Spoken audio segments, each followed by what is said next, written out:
Good afternoon everybody and welcome to the May GFM Talk session. The purpose of GFM Talks is to welcome colleagues from across the GFM and our local area to share their practice, their experiences and their thoughts within an educational context. Here at the GFM we recognise the importance of sharing and we value learning from one another so that we can change attitudes and develop our outlook to enable us to best serve those within our community. Our agenda here at GFM Talks is to create a safe forum in which we can share, learn and spark debate and or conversation. This afternoon I'm here with Georgina Mulhall, Jeff Walls, Kerry Payne and Stuart Tyreman from the GFM Executive to talk about compassionate candour based on the book Radical Candour by former Google and Apple employee Kim Scott. This afternoon we're going to share how compassionate candour can be used within the workplace and the keenness for this to be used by all GFM employees, as implementation of such an approach will be significant in defining the culture and climate of the GFM. I'm now going to hand over to Jeff for an introduction to understanding compassionate candour. In the GFM, we felt that it was important as many colleagues as possible get access to this training around compassionate candour. And a little bit later, you're going to hear from these colleagues, Luke Adderley, Kate Walker, Tom Morgan and Kerry Sharp, and their views, having been through the training and what they experienced, and their reflections on what it means to implement compassionate candour in the GFM.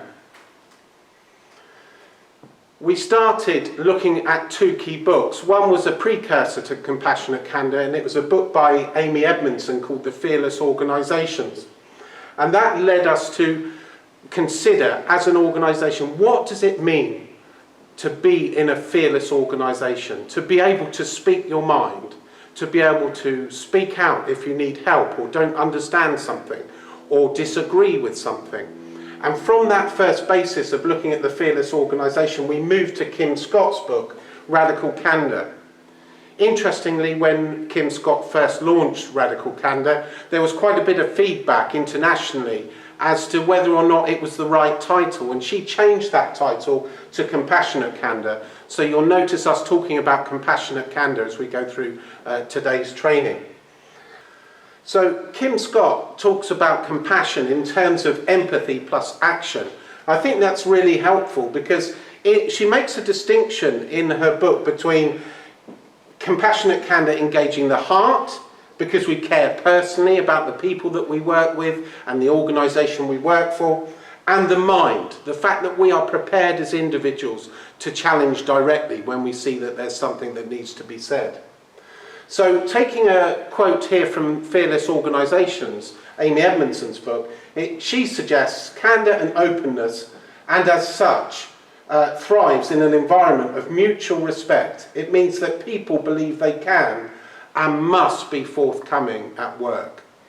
Now, we felt that this was a really key part of how we want to develop relationships and dignity at work in the GFM.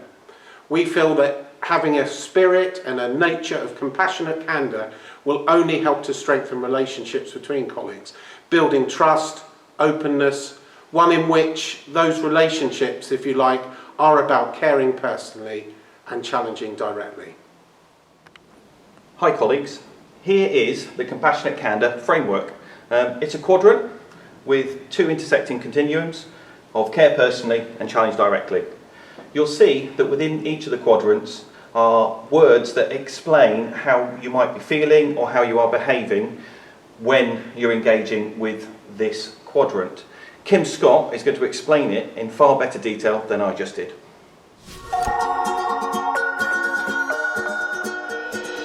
Radical candour is what happens when you show that you care personally and you challenge directly at the same time. Obnoxious aggression is what I call it when you challenge directly, but you fail to show that you care personally. This is when you behave like a jerk. Now, you're not a jerk.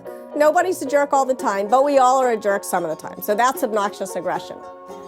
By far, the most common management mistake happens when somebody does show they care personally, but they fail to challenge directly. They're just trying to be nice, but then they don't help people improve. This I call ruinous empathy. And generally, when you don't want to hurt somebody's feelings, so you don't tell them something, and then they keep screwing up, and they don't fix it, you're trying to be nice, but it's not so nice after all, especially if you wind up having to fire them for whatever that mistake is. Now, the worst quadrant of all is manipulative insincerity. This is what I call it when you neither show you care personally nor challenge directly. And manipulative insincerity is when political behavior creeps in, passive-aggressive behavior creeps in, backstabbing behavior creeps in, that sort of thing. The way that you should use this framework is to move every conversation you have towards radical candor. Radical candor is really what you're shooting for. But please don't start writing names in quadrants, or please don't start judging yourself with these terms. We all make all of these mistakes all the time. The goal is just to move your conversations towards radical candor. The kind of reflection for me as being the information giver is, can I check that it's been delivered and understood in the way that I would want it to be? Just like we would with learners in a classroom, really, is asking for people to articulate information back, or instructions or advice you've given, getting them to talk that back through with you so that you're really clear on what work or what results you might see following that communication, those instructions or the feedback that you've shared. And I suppose the other thing that I would talk about is when you're the receiver is make sure that you listen really effectively and you've understood exactly where that honesty, where that feedback, where that advice or those directions and instructions are coming from, to make sure that you've fully understood and rightfully question to make sure that you've understood it as clearly as you possibly can. And I think one thing that really stood out was a quotation about the effectiveness of all of our candour and our interactions with each other is actually the effectiveness is at the listener's ear rather than at the speaker's mouth. And I think that's something that's really made me stop and think, hang on, although I think I've made lots of sense, has the person listening or reading the email, have they understood exactly where I'm coming from and what I want us to achieve collectively by this? So I hope that's been helpful. Just a few brief reflections from me on the Compassionate Candour professional learning opportunity we had in January. So the first dimension of achieving compassionate candour is caring personally. I'm going to hand over to Kerry Sharp, who in her reflections promotes the importance of caring with your whole self in those conversations you're having with each other. The Compassionate Candour session was like holding a mirror up to myself, not only as a leader, but as a person. And sometimes that can be an uncomfortable experience. My barriers were quite clear to me. I don't like to upset people that I work with because I've known them for years. I'm just starting out on my leadership journey with these people, and I want to have positive working relations with them. Do I have the right skills to do this? But these people are so much more experienced than me. What can I possibly bring to the table? And then the quadrant came up, and I was frantically trying to see where I would sit, desperate to be in the right part of the quadrant. And then I saw the words ruinous, destructive, disastrous, empathy, the ability to share and understand the feelings of others. There was that mirror. By being concerned about upsetting people, skirting around issues, by not facing those challenging situations, I was actually doing more harm than good. So what did this mean? Did I have to change my personality? Did I have to change who I was as a leader? What would I morph into? And then the next slide came up and I saw the words, it is because you care personally that you are willing to challenge directly. This particularly resonated with me. It wasn't because I didn't care, but more because of that deep care that I had, that it was my responsibility to challenge where needed, but also to accept that challenge in return and not to take it personally. That's easier said than done. So how have I gone about this? So during the session, there are a wide range of strategies that were shared. However, these are the ones that I have particularly found helpful, moving from ruinous empathy to compassionate candour. So firstly, I think let compassionate candour become the norm. For myself, the first step was receiving and welcoming the challenge without taking it personally. It's not always easy, and on occasions my inner voice might be working overtime to welcome what was being said. But I needed to model being able to work through those challenges if I was then to provide it to others. Think carefully about the vocabulary being used. Don't personalise the words, even if that's what's coming back to you. Depending upon the situation, and if you're able to prepare what you're going to say prior to the meeting, I find it particularly useful to practice with someone first, even if it's a couple of minutes before I go into those conversations.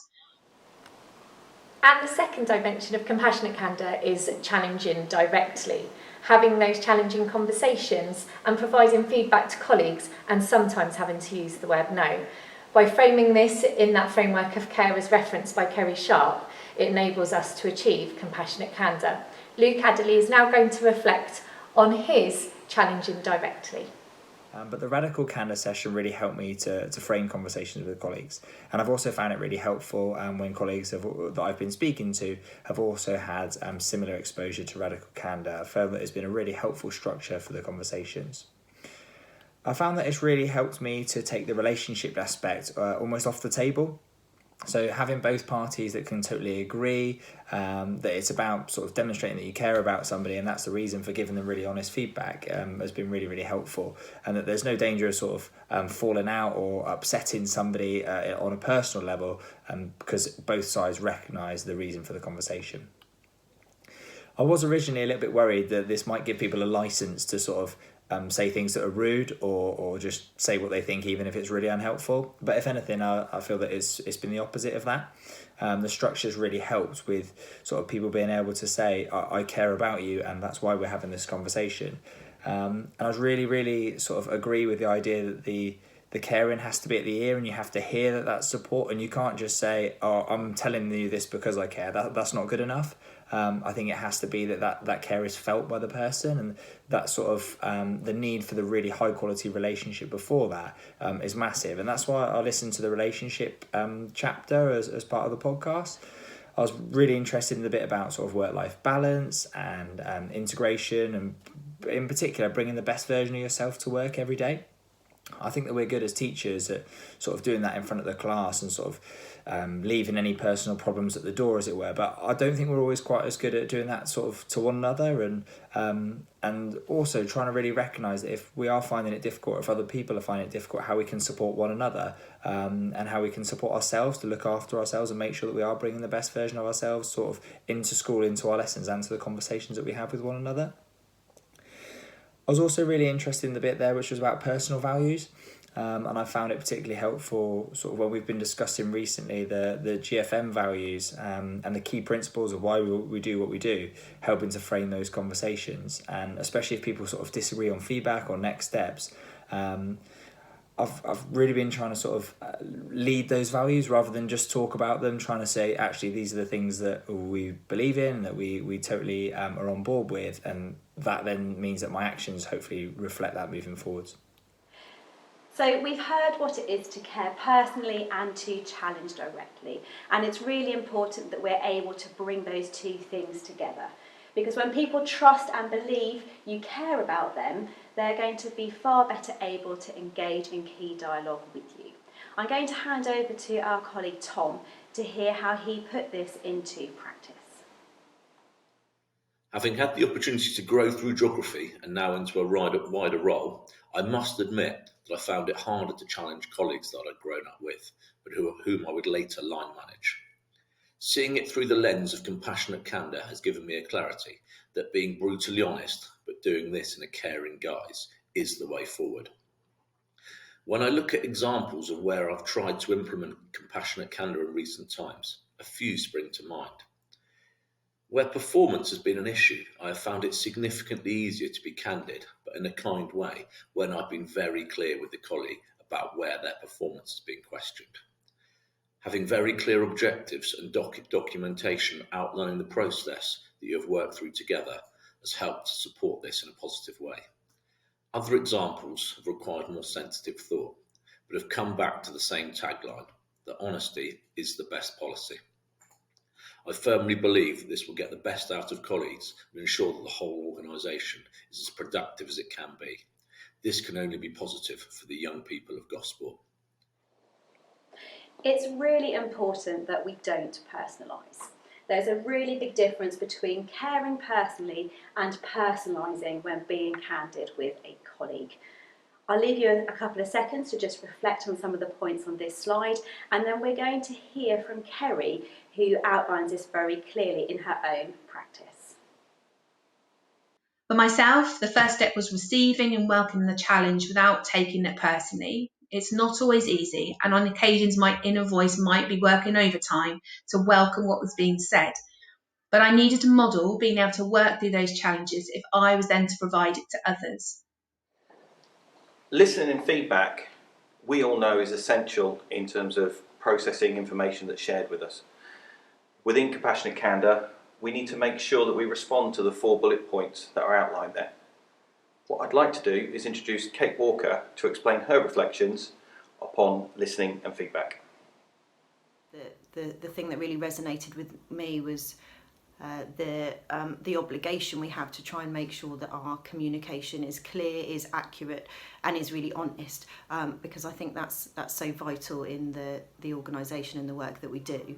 And 2 things in particular that really stood out was the information you're giving, so being the information giver, but equally being the information receiver, so whether thinking about you as the receiver, but also thinking about the people you're interacting with as the receivers.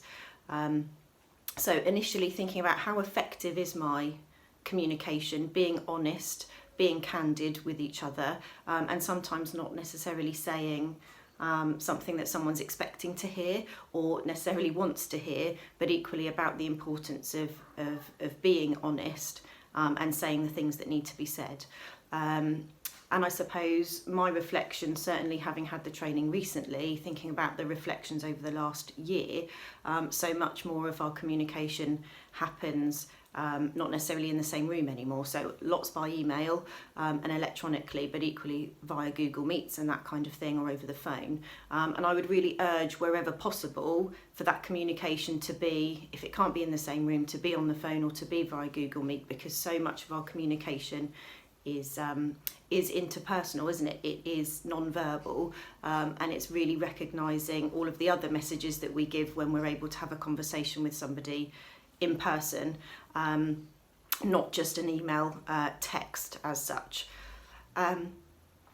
So I think the kind of reflection for me as being the information giver is, can I check that it's been delivered and understood in the way that I would want it to be?